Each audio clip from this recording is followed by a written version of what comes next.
The whole thing kind of was on it. Yeah. Like live vibe.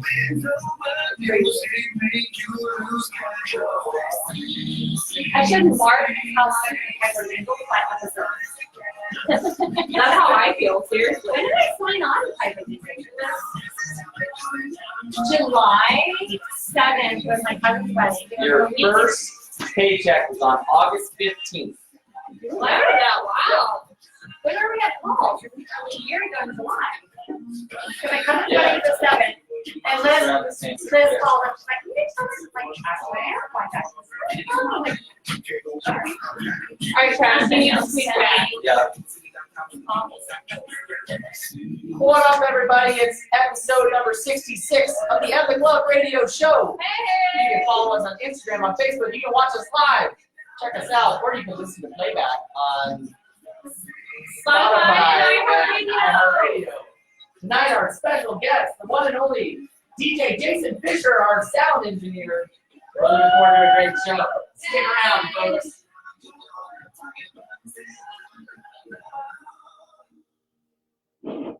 Okay, back to our point. I gotta snap that. Yeah, let me see.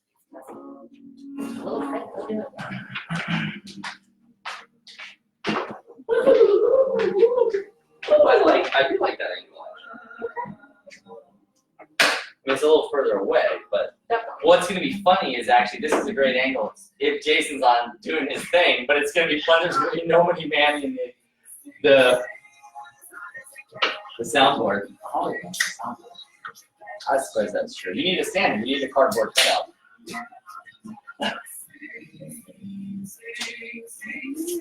Let's see. Oh, I got some notes here on Jason Fisher. These, I didn't have Loves these to dress notes. as a banana. Wow. The topics We have that something we in discuss common. in the following show are solely those of the hosts and their guests, and not those of W4CY Radio, its employees, or affiliates. We make no recommendations or endorsements for radio show programs, services, or products mentioned on air or on our web. No liability, explicit or implied, shall be extended to W4CY Radio, its employees, or affiliates. Any questions or comments should be directed to those show hosts. Thank you for choosing W4CY Radio. And you got the speakers, so. I feel like I'm more in the zone with them on. I like. Okay. What is this? Leanne, what's up? Thanks for Fireworks. joining. It means we're special.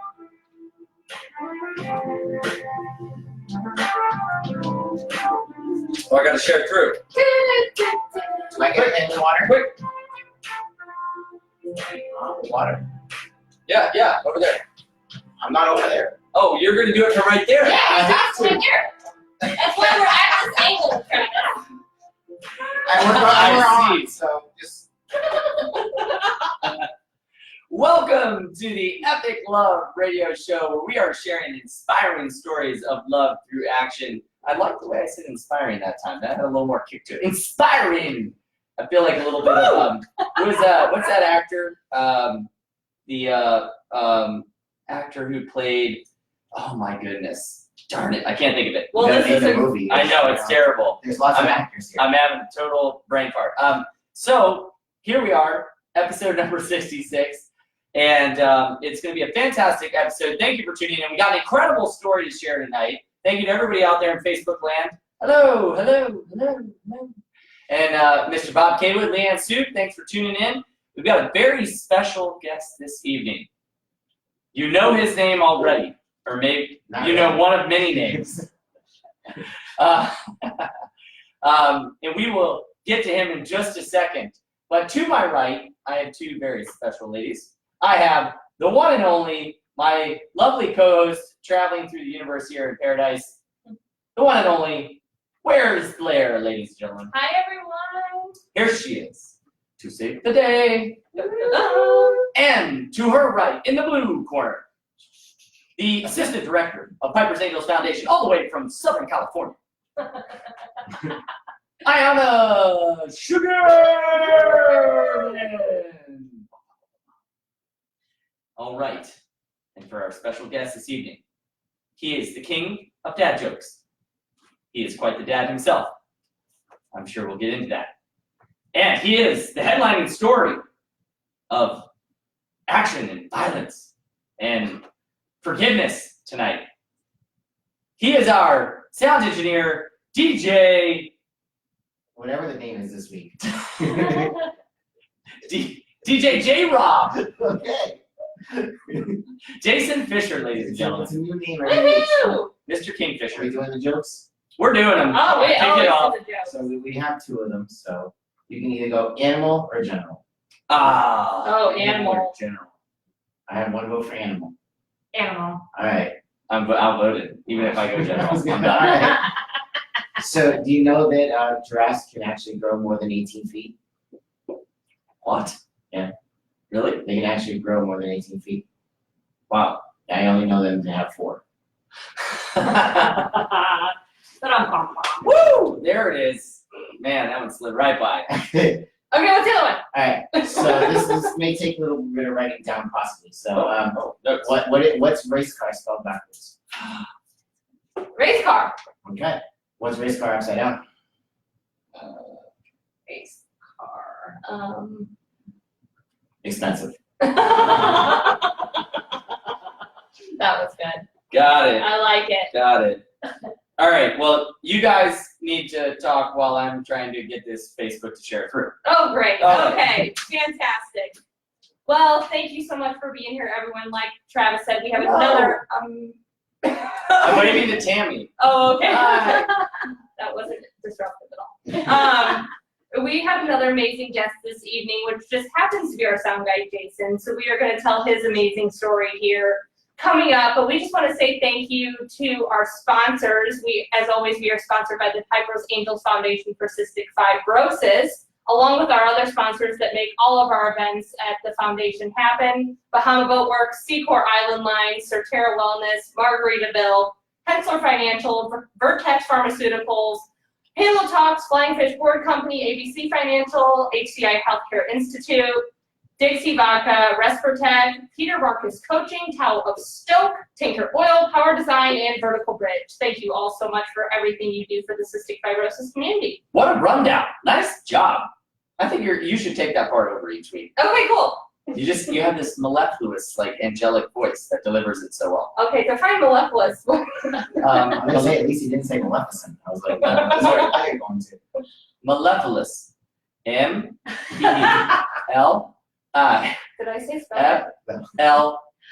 F-L-U-O-U-S. Mellifluous. Greek.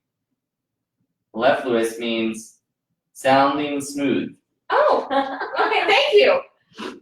I nailed that one. So mellifluous. Mellifluous. Mellifluous. I can barely say mellifluous. Thank you, Word of the guys. day. Yep. no Appreciate problem. it. Anytime. So we have been talking about this amazing Bali expedition that we have partnered with. Who was the yoga sponsor that we partnered with on that? So it wasn't a yoga sponsor. We partnered with 2 local community leaders who are yogis, Okay. and that was Scott Feinberg of Kula Yoga Shala in Jupiter, and then Deidre Ryder, who is kind of an independent yogi, and but she has participated in the crossing in the past and helped us in Bimini, and 2 fantastic leaders and yogis in the community, and then Lotus Trips was the travel agency that partnered to help put together this incredible trip to Bali. Awesome. So we have been talking about this week-long yoga expedition to Bali, where not only someone put entries in to win, but also we got to send a cystic fibrosis warrior along with them on the expedition. And we just had that drawing, and we had a very exciting results. We did. Yes. Do you want to share who it was? The winner was Heidi K. Heidi! Yes, our very own volunteer coordinator at Piper's Angels Foundation. And so deserving of it. Yes. If anyone deserved it more, she was the person, like, for sure. And she's constantly being selfless and giving back and rallying our community to come together for every event that we do. So any event that you participated in or seen, Heidi's been behind the scenes reaching out to people who have said, hey, when you do something, let me know. She's brought that together. And the only way our events happen are through like the generosity and the support of our volunteers. And she's the heartbeat of that. Yeah, and on top of that, she is a school counselor who is very involved in her school, as well as a crossing crusader who paddles across the ocean each year and fundraises with us. So Yeah. Congratulations, Heidi. yay! Well stated. Yeah. The both. Yeah. Yeah.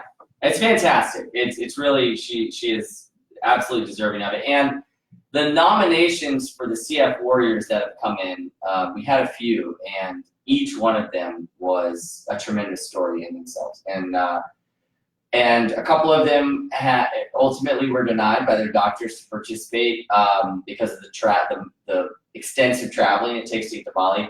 And I'm hoping that we're going to find out tomorrow who the nomination of CF Warrior is going to be for the trip. So more to come on that. Very exciting stuff. Yeah. Hey, Tim Wellington, thanks for tuning in. Ding dong. For those that don't see, we are live on Facebook, and there's live commentary, people chiming in, sending their love.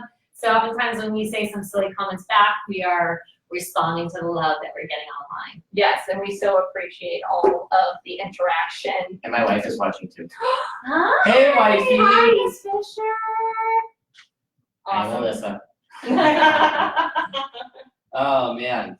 Well, yeah, I'll never forget that story you told about your trip to Disney with her. That was a good one. So here we are, and we are unbelievably 66 episodes into this show. I feel like it hasn't been that long, but at the same time, it's been quite a journey. We've been through 3 studios. Yep, Mm-hmm. and Yeah. Multiple sound people. mhm, yep. R.I.P. Chad. Are you guys trying to give me a hint? We wanted you to go out today. No. We hope you're here to stay. Alright. But so for anybody tuning in or listening out there, the goal of the show is to share inspiring stories of love through action, and love comes in many forms. If you happen to know somebody who's got an incredible story, please message us, share their story with us. We'd love to invite them on the show. We have call-ins, we have local guests, and we have guests that come into studio as well, and we love it. It's awesome. Hey, Mom! Thanks for watching, and thanks for tuning in, Ryan. Yeah. Hey, Brian. We love everybody who watches and shares and loves what we do, because that's what this is about. It's about community. It's about love. And we have a really awesome story about a guy who went through a very interesting experience. Twice. And really took an action that, in its own form of forgiveness, was love. And was in a loving way. And we're going to dive into that soon. Our guest tonight, he's a legend. He's a living legend in the maroon corner. That literally, yeah. In the corner, in maroon. DJ Jason Fisher, our sound engineer. Welcome, ladies and gentlemen, Jason Fisher. Thank you. Wait, you're on every show. So I know. Okay, fine. Because kind of an anticlimactical I know. introduction. It's a unique way. It's a unique guess. So welcome. So Thank you. I have a question for you. Sure. So you've been a part of this show since we moved here to this location, thanks to the other Jay, Jeremy Howard, and Inlet Properties for hosting us in this beautiful venue. What did you have any preconceived notions or judgments of the show prior to joining the show, and what has that been like for you? No, I mean, I came, I got the call, asking me to engineer the show.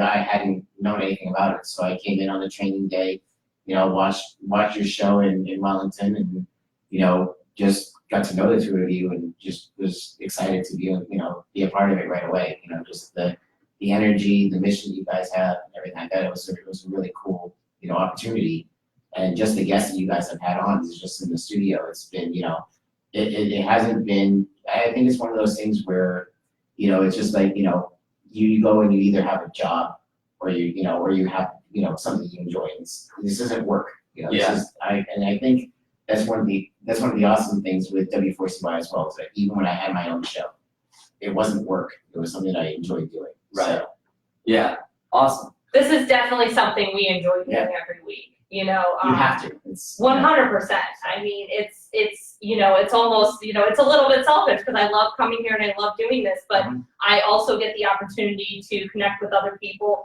and share these stories of hardships and adversities and things people have gone through, and hopefully, you know, inspire someone along the way. So it goes both ways. It's pretty amazing. So you mentioned you had a show, I did. and tell us about your previous show. So I had a show I think 1 or 2 weeks shy of 7 years. Wow. That's a long time. Yeah. Oh my gosh, we're gonna be so old when we get to 7 years. So when you call 66, 42. you know, I was at like 400 something. It was called 5 Minutes to Curtain. And Great name. thank you. And it was a show on theater. It's been one of my passions since I've been in elementary school. I used to be in shows. In summer camp, I was always acting every year.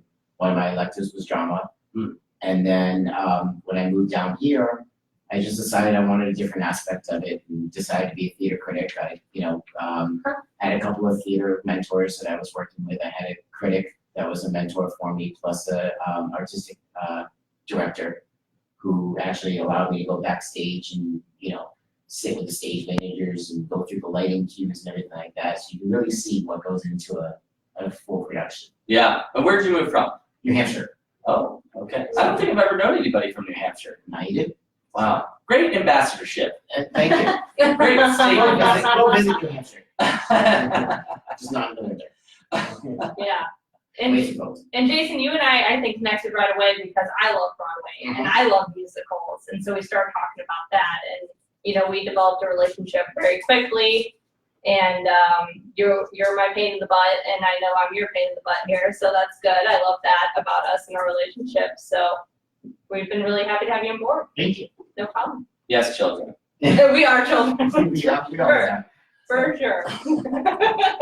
So what was your favorite role to play when you were in acting? Oh God.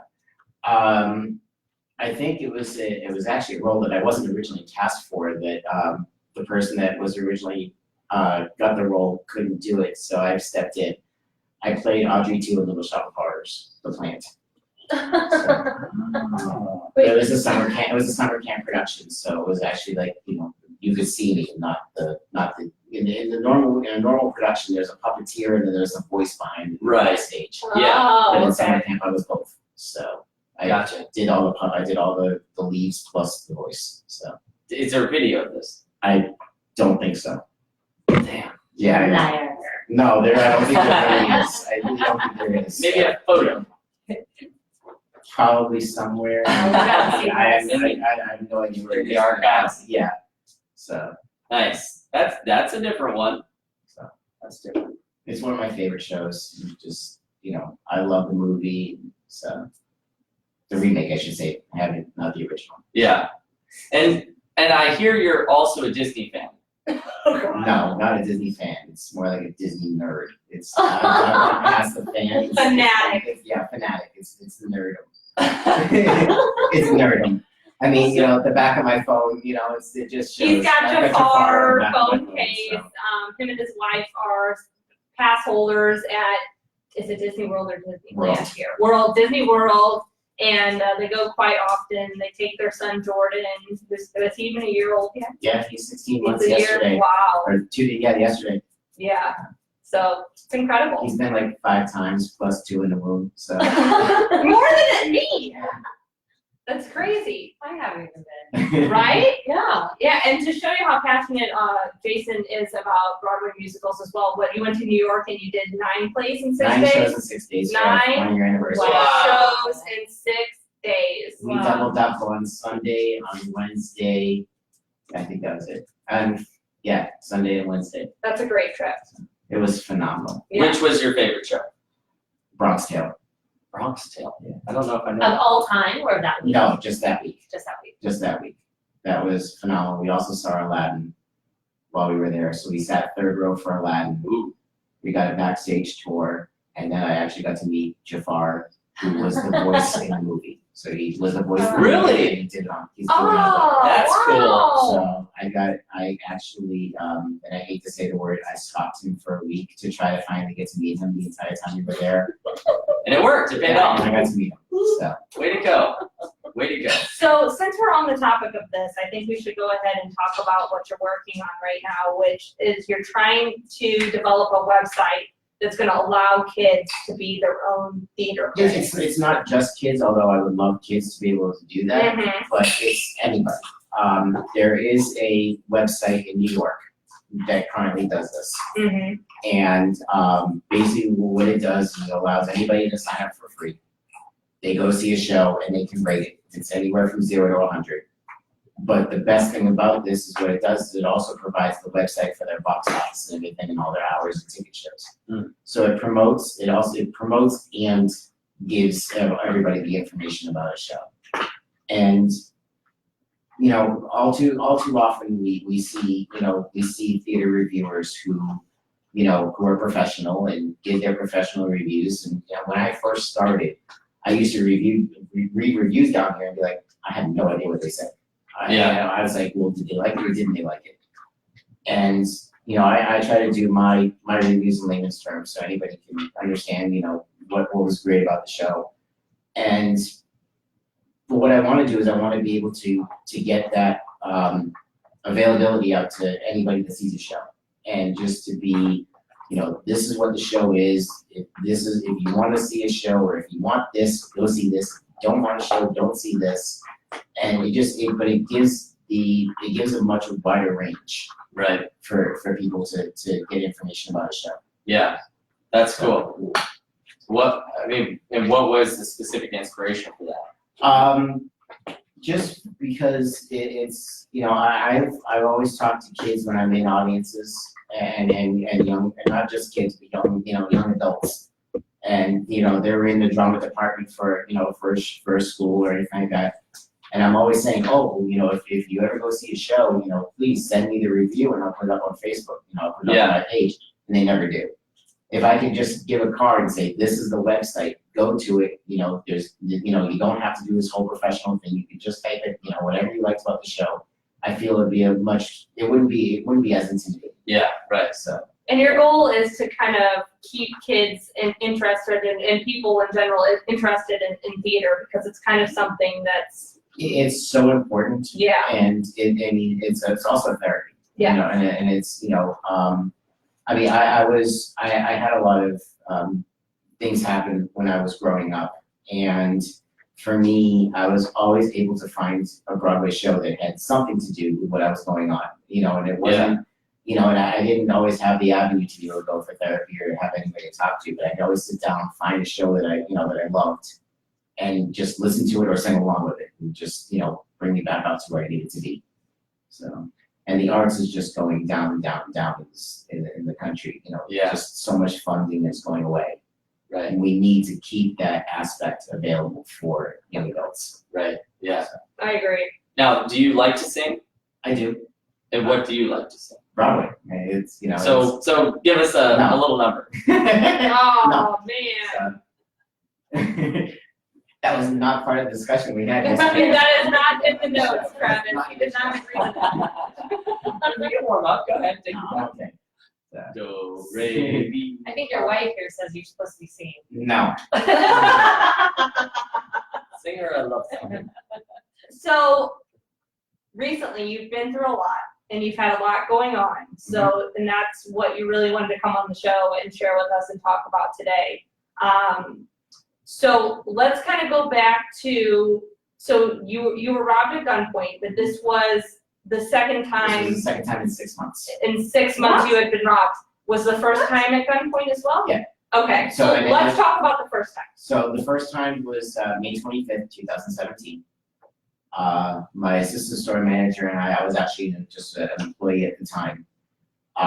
We were leaving our store. I'm not going to mention a company because it's not, Not important. right. And at the time, we had our cars parked in the back. So, all the customers parked in front when they came in. We parked in back. So we had closed up the store, done everything we needed to do when we were leaving. And he was in front of me, and all of a sudden he stopped. And I'm like, okay, what's going on? And there were 3 African Americans in bandanas. One of them had a gun to his head. And the other one came up to me, basically had it pressed up against my back and forced me to go back to the front of the store, open it up, turn off the alarm, and open the back door for the other two. So when we unlocked the door, they had us go into the back office. We had to open up our safe, where all of our inventory was kept, plus the cash safe. Put us on the ground, handcuffed us, took everything and left.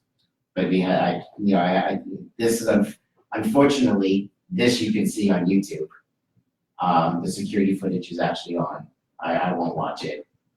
But they got away with about, I think it was about $4,000 or $5,000 in cash and over $50,000 in inventory. Wow, were they ever caught? Never caught? No. And they have security footage of that? Yeah, but they were all in black and they had bandanas over their faces, so couldn't be Wow. seen. There was 2 males and 1 female. So And you could recognize their car? No, you can't. We were handcuffed, so we couldn't even get up after. Yeah. So, so and they were parked someplace else. what was going through your mind when you realized, like, when it went from what's going on, why is he stopping, to holy cow, this is like a real deal robbery going on? The mind goes blank. There's really nothing, except for just do what they want and, make sure that you stay alive. Just give them what they want and just get them out of the store. Wow. So, I mean, luckily they had, it was almost as if it was like police training handcuffs. So it had like that latch on the side. Yeah. So I was able to get my thumb over to the latch and get mine done and then get my manager's handcuffs undone. Wow. So, after that, of course, we called 911, called our district manager and let them know, and our store manager. And I mean, it was probably 11, 12 o'clock at night before we were finally able to go when they cleared the scene. Yeah. My district manager was very supportive and was like, if you want to transfer or anything like that, whatever you want to do, let us know. They had actually gone through all of our pockets, so they took our car keys, wallets, everything. Oh my So God. cell phones, I had a work phone and a personal phone. They took both of those. And I loved my store. I loved my, everything where I was. I didn't want to leave. I loved my team. I'm like, no, I'm staying. I'm like, I'm not going to let this, define me. And, we went along our business, and that was that. We never heard anything else from that specific robbery. Wow. That's scary. So how long was it until you experienced the next one? 6 months to the day, To the day. November 25th, 2017. Incredible. Okay, so are you at a different company? Same store, Okay. same company. Same store? Yeah. Okay. So- But your role had changed. So so at this point I was basically, what they call an assistant manager for a store that didn't have enough staff or didn't have the customers for that. Okay. And so this was the Saturday after Thanksgiving. So it's the first day that we have extended hours. So I always have to preempt this and say, if we didn't have extended hours, we would already been gone by the time this happened. This was 15 minutes before we were supposed to close. Because of the holiday hours, we had more staff, so there was actually 4 of us in the store, and I was the manager in charge. And earlier that day, I had actually been speaking to the security guard who was on staff the night that the first one had happened. I'm like, I hadn't seen her since. And 15 minutes before we closed, all of a sudden she's coming out to the door. I'm like, she's never been coming to the door. This is completely unlike, anything we've had. So she opens the door, she comes in, all of a sudden there's a guy dressed completely in motorcycle garb behind her, and she's like freaking out. And he's like, this is real, this is happening, I don't want to hurt anybody, just do as I say. I'm like, crap, here we go again. That was the thought, that was the first thought to answer the question right away. I said, crap, here we go again. Wow. I had actually just got out a cash register to bring into the office to count it. It was in my hands when he walked in. Oh, no. So I got, and he didn't even tell me what to do. I just got straight down on the floor again. I'm like, all right, and register's out in front of me. The entire time he's like, I don't want to hurt anybody. I'm sorry. He's like, you know, just do what I say and I'm gone. You know, so he grabbed the cash, went, you know, directed one of my employees into the back office, and he's like, he was very specific. He's like, I only want this and this, because they were the two highest price items. He's like, this is all I want. Just empty those in the bag. I don't want anything else. And he said, I'm gonna leave, count to 120, and then you can call 911. And was gone. Wow. So how much did he get away with any cash or anything? Probably about 2,000 or 3,000. Okay, and then plus the, Plus the items, but it was a lot less than what the other person got because they took everything. So, right. Okay. Was there any footage on that one? I'm sure there's security footage, just not online. Yeah. The Palm Beach Sheriff's Office was the one that posted the first one online because they were trying to find the individuals. Gotcha. They find this person? Yeah. They did. So this individual ended up robbing a competitor of ours 2 days later, and they put a tracker in the bag, and that's how they were able to find Oh, it. wow. That's interesting. So the second store, they actually had 3 of them involved, and we only had the one, thank God. So I actually found out from a coworker. So this is different. So this is a different situation. With 6 months past, my wife was now pregnant. I walked out of the store after, you know, when we were allowed to leave the store. I called up my district manager. I said, "Get the hell out of here." I said, my mindset was different. I'm like, I want to transfer. I said, I'm done. I'm like, I'm not doing this again. So I actually had some days off, but within 5 days, I was at a different location. I found out quite a few months later, I believe, that they had found him. And I found out from another employee, they had posted, you know, they had the article online. And I called up the detective that was in charge of the case and verified that they had found him. And so, I mean, at that point, you know, you get the letter from the district attorney and, you know, about, you know, trial and everything like that. And he was supposed to go to trial, I think probably about a year and a half ago.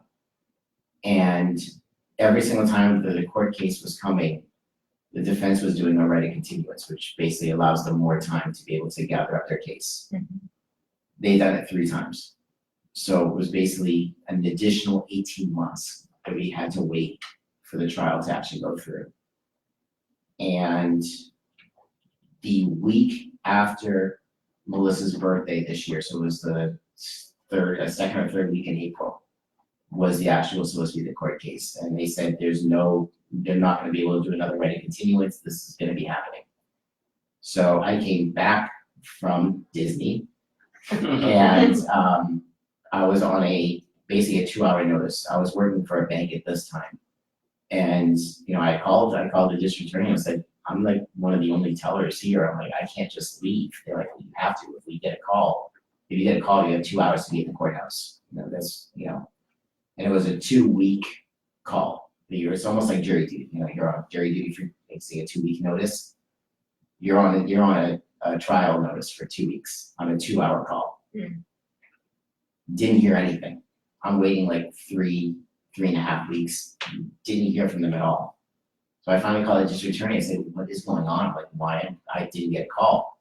Like, it's closed. I'm like, what do you mean it's closed? He had pled guilty. So I'm like, okay. You know, so now what happens? They're like, well, we just have to wait for the sentence hearing. I said, okay. So the week that I actually got my new job that I'm at now, I got a call from the district attorney and they said, the sentencing hearing is tomorrow. They said, can you make it? I said, yeah, you know, I'm not currently not working. So I'll be there. They said, okay. So I actually brought one of my brothers with me, a really good friend. And I said, hey, you know, I need you there. I'm like, I'm not gonna have any of my family there. I don't want to do that. You know, I need somebody here to support me. So he came with me We actually, I got a call from the district attorney as I was pulling into the parking garage of the Palm Beach County Courthouse. And she's like, oh, I really appreciate you, coming in. Can you meet me over at the district attorney's office?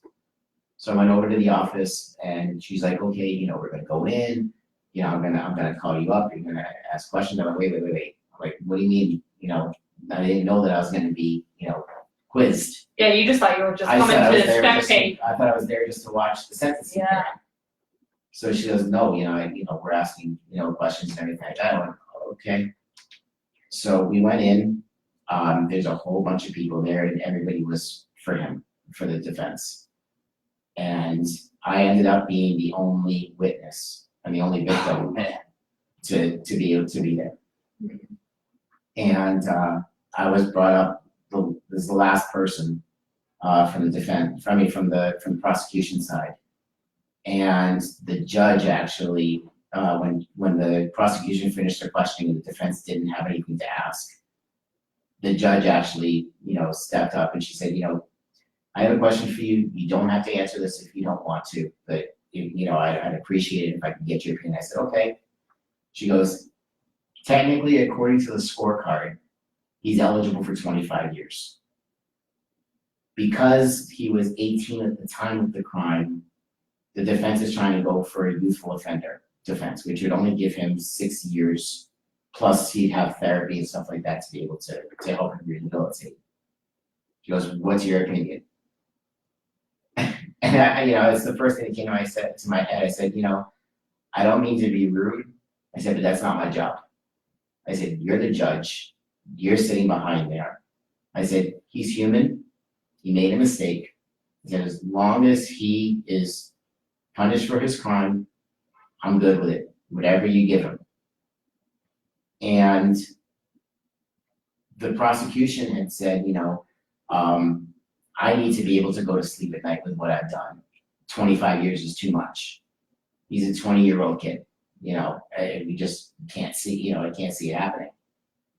And she threw out the youthful offender right away. She's like, that's not happening. It was 2 armed robberies. It's just not happening. And he ended up getting 12 years with a 10-year min-max. Right before the sentencing, and I'm in the, I think either the second or the third row of the spectators. There's a young couple that comes in with I think either a 15 or a 14-month-old girl.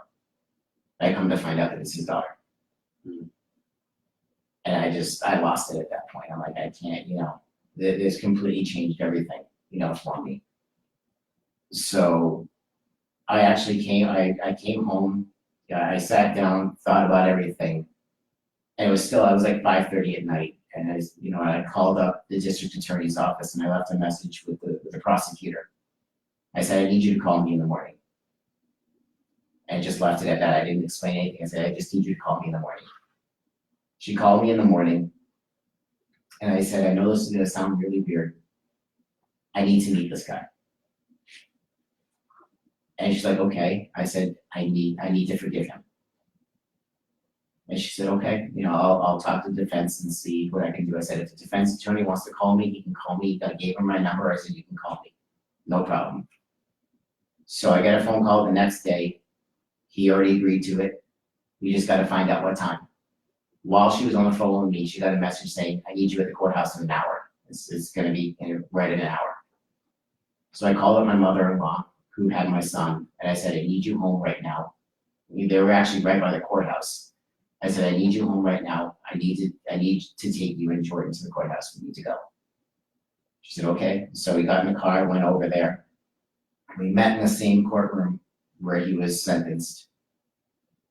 And we sat down with him and his ex-girlfriend, who was the baby's mother, was there. And, I had spoken to him and, I said, listen, I said, I just want to let you know I forgive you. Before he was sentenced, he got a chance to talk and he apologized. He's like, I'm sorry, I didn't want to hurt you. I didn't mean to hurt you, anything like that.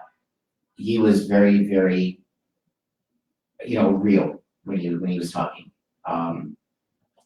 His mother, on the other hand, was just completely I'm not gonna speak ill will of anybody, but just made a complete phrase that I didn't like, and she had said, you know, have mercy on him, there was nobody hurt. There was no bruises, there was no scars. I'm like, yeah, there's a lot of emotional stuff that went on, you know, which I threw her statement to the wayside. And I actually told him that. I said, you know, I did not appreciate that at all. And he actually agreed with me. He's like, no, that was completely wrong, and you know, I don't condemn, I don't support anything she had said during the sentencing. He apologized for her too. And he said to me, he goes, the only thing that I want to make sure is that you watch my daughter, make sure she's okay. He goes, it's the only thing I ask. He's like, just please make sure she's okay. And it hit me that I already had plans set aside, and I spoke to his ex-girlfriend beforehand, and I said, you know, I just want to let you know that we are planning on doing something for your daughter. I said, your daughter had nothing to do with this, and your daughter's in it as also a victim. You know, as much as we think that it's just the actual victims that are affected by this, it's families and, of course, infant children. So what I'm actually doing is I'm doing a clothing drive for his daughter. Just making sure that she's taken care of. Yeah, because I mean, she's not gonna see her dad until she's at she's least 10 or 13 years 12. old. Yeah. Yeah. And That's it hard. just said, you know, I had the same thing, and I actually brought Jordan in the courtroom, and I said, you know, I'm just letting you know. It was George, sorry, Jordan's my son. I'm talking to you guys like you guys know me. Jordan's my son, and I brought him in. I said, listen, I'm in the same situation as you. I said, I have a son who's less than 2 years old. I said, you know, this is just an example of how the paths changed, you know, and how we went our own ways. I said, but I'm hoping that, you know, with the fact that, you know, that I do forgive you, that I'm here to support you, that this will change when you come out.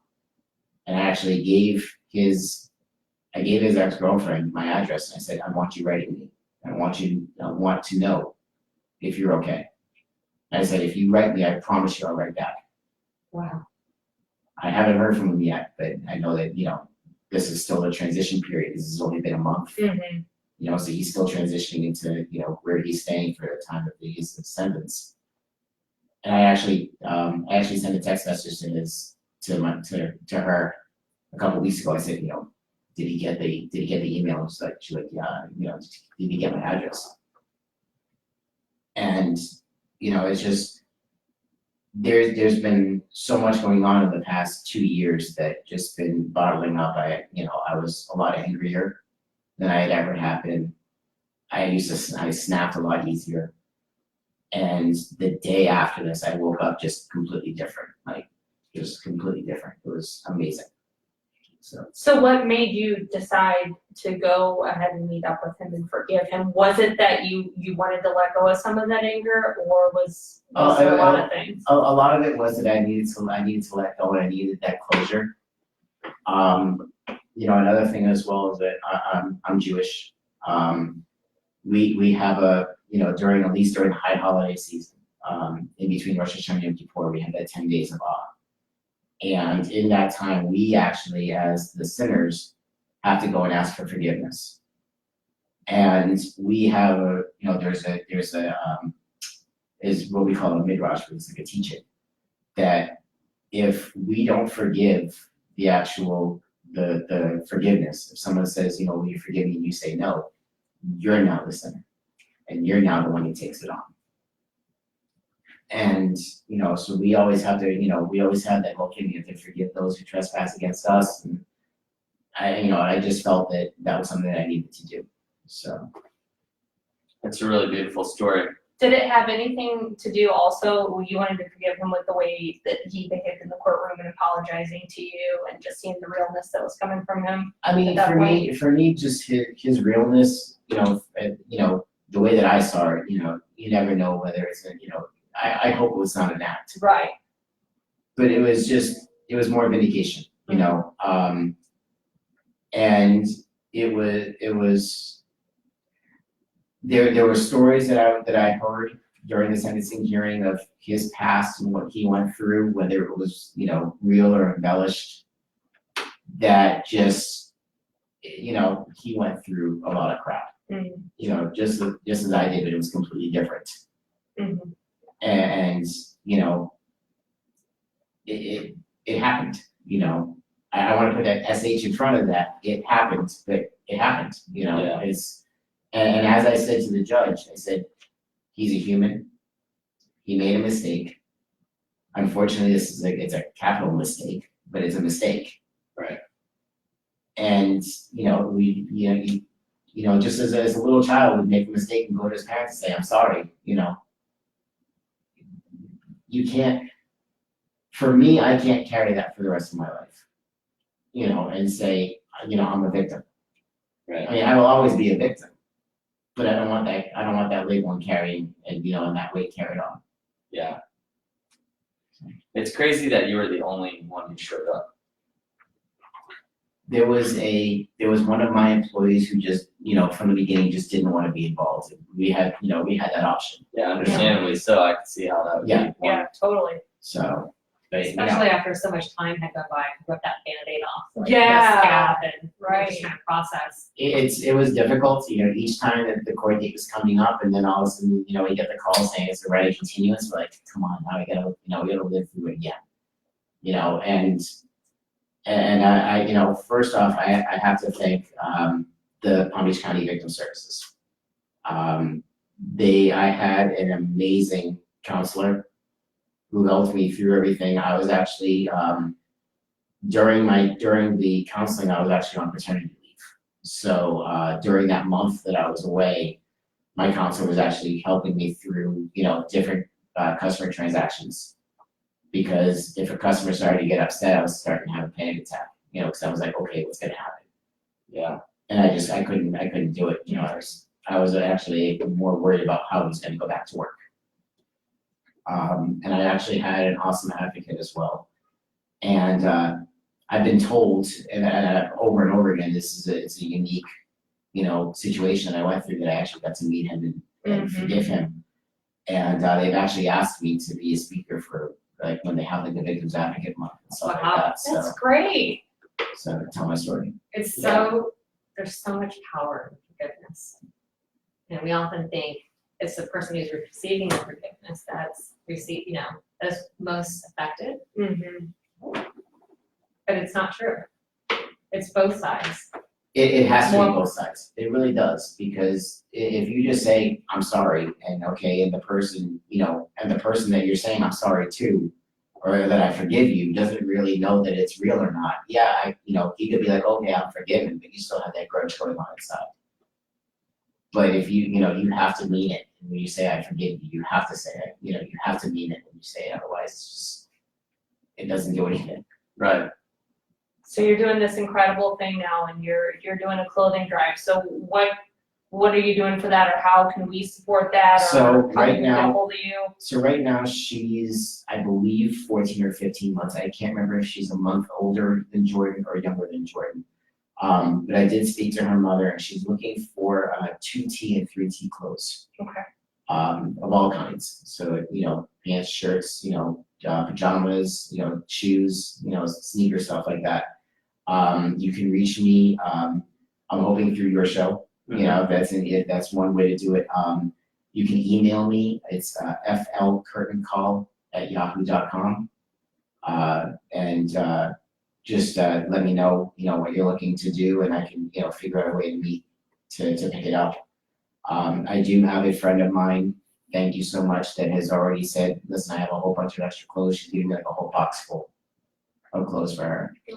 But, you know, the more that I can do for her, the better. Yeah. And I, you know, this is not a way to gloat or anything. That this is just another part of my closure process, to be able to say, okay, I've helped. You know, I told the person that robbed me that I would take care of her, and I needed to hold up my end of the bargain. Yeah. So Can we extend this too and do like stuffed animals and Of course. toys and stuff? Because Of I course. have more of that Yeah. than I do. no, that's you know, I mean, I know that that's what she's in huge need for, Yeah, but right. you know, whatever we can do, just to make her Sure. next 10 years, unfortunately, more, you know, appreciative. Tim Wellington commented, he's, Jason, you made some very tough choices.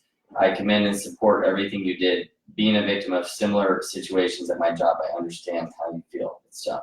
Tim is someone who's did the crossing with us Okay. this year. He lives in Chicago. Alright. Thank you for sharing, Tim. Yeah, Thank you, Tim. You know, my mom used to always speak about the power of forgiveness, and there was it's an ancient Hawaiian mantra called Ho'oponopono. And I pulled it up because I can never remember it all the way, and a lot of people don't.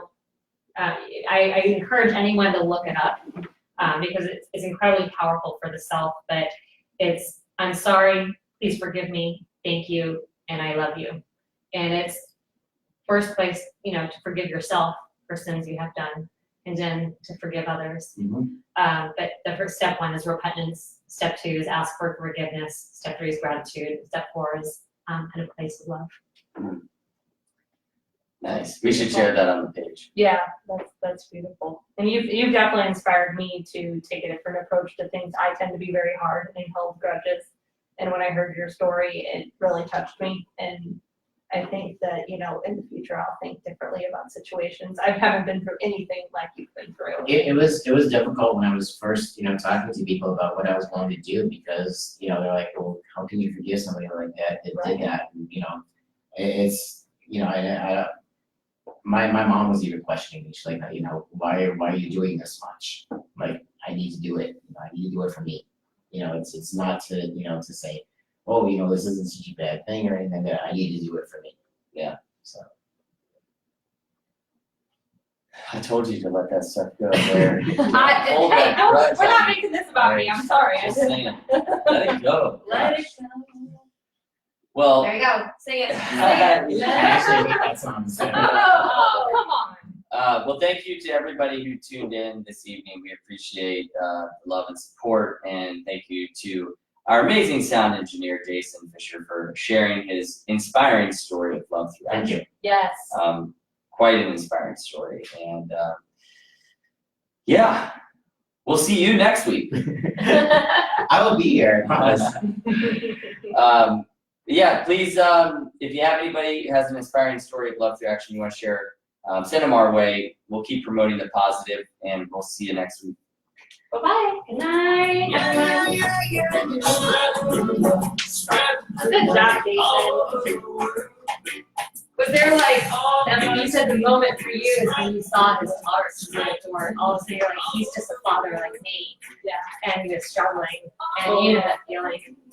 And we have different tools and skill sets and environments. We went through. Like I said, it wasn't fully the same situations, but we both had our own situations that we were going through while we were growing up, and we just took different paths. Mhm. And that was the hardest part. So just to see the different path that he took. And sometimes people say the difference between right and wrong. Well, some people don't intrinsically know that. We're just assuming that they've been parented. Yeah. Been loved and supported their whole life, and that, they understand the repercussions of that. Yeah. And from the stories that I received, he definitely